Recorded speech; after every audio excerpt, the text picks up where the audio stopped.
So, the strike is over, both strikes. And one would think that, things are back to normal pretty much. However, the fact of the matter is that's far from true. There's been several articles. It's like the strike is still going on. There's been several articles and Variety, Hollywood Reporter, just basically stating that,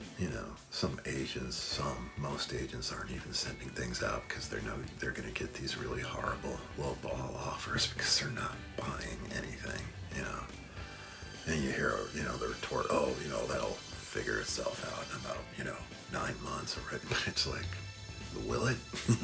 That's all you read about is cuts. Just cut this, cut that,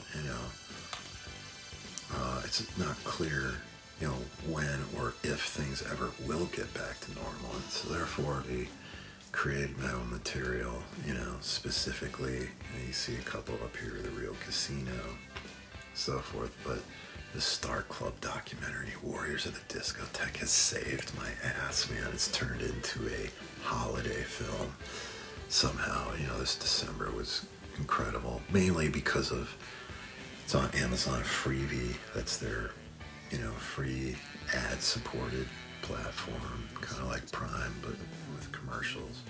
For me, what's really important about the film, I was very close to selling the pilot to Amazon when they had their, that's a whole nother story I'll get into another time, but I wrote a pilot based on the documentary. But what to me is significant about it, clearly, it's Philippe Starck's first design in the United States. Huge deal. I mean, Philippe Starck is still pretty big.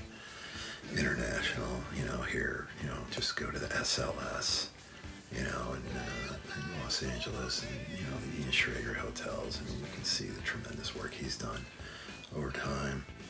Of course, everything that we know of EDM today was at Starck. The whole rave thing, ecstasy, the whole bit. I mean, it was there before the Hacienda, before the whole Manchester scene, before San Francisco, talking about 84, people don't realize 84,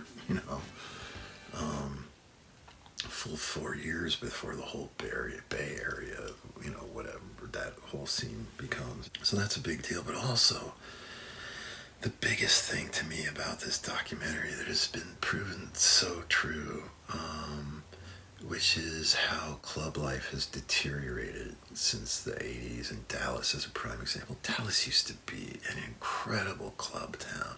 I mean, it had a pretty cool nightlife. I mean, compared to some, Chicago or whatever. There's some Chicago guys that always bitch about, it closes at, 2 a.m., whatever. The point is, it's still, there was this wet and dry stuff, but I mean, you look at today, man, it is nothing like it was back then. And that coincides with the whole split racism, the bipolar thing. Polarization, rather, bipolar, but, extreme polarization, because people don't interact like they did back in the day with a nightclub type setting, which Dallas had. Now it's everybody hangs out at their own super church. Literally, these massive super churches, have that interaction, between, some so-called cocaine Republican and the, the drag queen from Paris. You know what I mean? That was a big deal, and that's, I think, makes this documentary even more relevant now than it's ever been. Give it a look. Warriors of the Discotheque, Sex, Drugs, Design, Warriors of the Discotheque, Amazon Freebie.